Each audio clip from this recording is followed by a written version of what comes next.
Merci à vous tous donc d'être présents. Nous allons faire la dédicace de la théorie sur la Renaissance africaine. Évidemment, je commencerai par remercier le directeur de la maison d'édition, Salomon Mezepo, mais aussi le directeur de l'Institut Africamat, Jean-Philippe Omotunde, évidemment, qui nous a accueillis ici.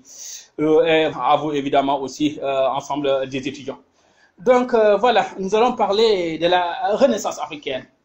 Évidemment, en regardant le continent, c'est un thème plus que d'actualité. Il traite évidemment du destin et de l'avenir du continent. Voilà, depuis 2000, le début du troisième millénaire, comme on dit, la Renaissance africaine ne cesse d'être évoquée sur le continent. Évidemment, ça renvoie à ce que certains appellent une prophétie de notre grand frère Thabo Mbeki, et qui a accédé au pouvoir en 99.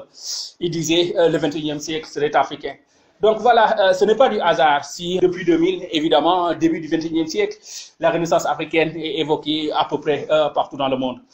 Voilà. Donc évidemment, si j'ai écrit et publié la théorie sur la Renaissance africaine, ça s'inscrit aussi dans ce cadre. Mais voilà, il faut faire un recul, essayer de voir les vrais enjeux de la Renaissance africaine. La Renaissance africaine, ces enjeux, évidemment, il faut le voir dans un monde actuel, le monde où nous évoluons, un monde où des grands ensembles se sont consolidés. Les États-Unis d'Amérique, l'Europe est en train de s'unifier, même l'Asie. Voilà. À partir de ce moment-là aussi, le continent africain ne peut pas faire exception à cette règle. Après, évidemment, la Renaissance européenne, la Renaissance asiatique, évidemment, la Renaissance africaine. Certes, certains penseraient que c'est venu tard, mais c'est pas tard. Déjà, depuis 48, la question a été évoquée. Donc, voilà. Les enjeux, évidemment, il faut les voir. L'Afrique que nous vivons aujourd'hui, est-ce que vraiment c'est ce que nous voulons comme Afrique? Point d'interrogation. Donc, à partir de ce moment-là, qu'est-ce qui nous pousse à essayer de voir, d'imaginer ou de produire quelque chose de meilleur? Je pense que, voilà, c'est comme ça qu'il faut se poser la question.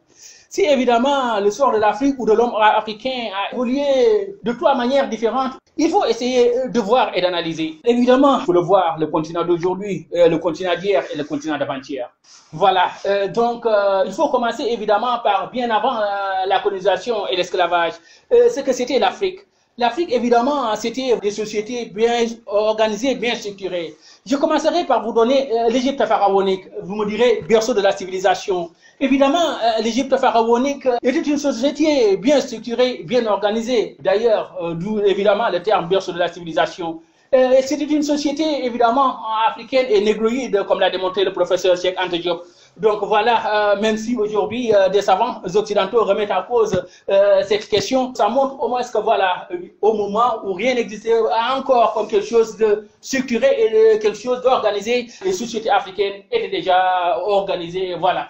Et même à l'ouest du continent, il faut pas l'oublier, évidemment, le plus grand empire connu du Moyen-Âge, qui est le Ghana, qui s'étendait aujourd'hui, je dirais, sur trois pays, avec sa capitale située en actuelle Mauritanie, qu'on appelle Koumbi-Salé, voilà, regroupant le Mali et le Sénégal, mais aussi à l'Empire du Mali qui l'a succédé et qui coexistait à la période de l'Empire du Grand Jolof, qui s'étendait sur tout le Sénégal, voilà, mais aussi l'Empire Soraï qui a suivi cet empire du Mali. Ça nous montre évidemment que bien avant que nous soyons en contact avec le monde occidental, nos grands ancêtres avaient édifié des brillantes civilisations, des sociétés bien organisées, bien structurées. Mais voilà, le contact avec le monde occidental, comment ça s'est passé? Qu'est-ce que ça a produit? Si on regarde hier, on nous parle d'esclavage et de colonisation, évidemment, nous ne pouvons que faire un constat. Mais alors, ce n'est que 400 ans de l'histoire de l'Afrique. Voilà, comme on le dit, les débuts sont ceux de l'histoire de l'humanité. Rappelez-vous, l'Afrique, berceau de la civilisation, à travers l'Égypte pharaonique. Donc voilà, que signifie 400 ans depuis les temps de l'Égypte pharaonique? Ce n'est qu'un détail en termes de l'histoire. Donc voilà, c'est ça les enjeux de la Renaissance africaine.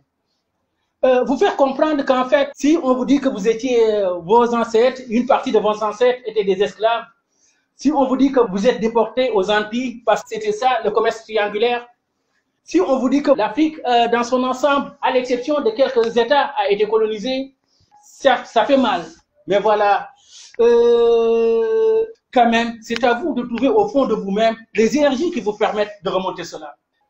Évidemment, les enjeux de la Renaissance africaine, c'est vous pousser à dire que ce que nos ancêtres ont fait bien avant l'arrivée des Occidentaux, nous sommes capables de le faire et faire encore mieux. Dire que aussi, ces Occidentaux qui ont colonisé et qui ont esclavagisé notre continent, ce qui les a permis cela, ce n'est que les connaissances, la science, et voilà. Donc, c'est tous ces éléments, évidemment, qu'il faut intégrer dans les enjeux de la Renaissance africaine. La Renaissance africaine est plus qu'obligatoire. Donc, voilà, puiser, évidemment, dans notre passé, les éléments qui nous permettent d'affronter notre présent et de prévenir notre futur.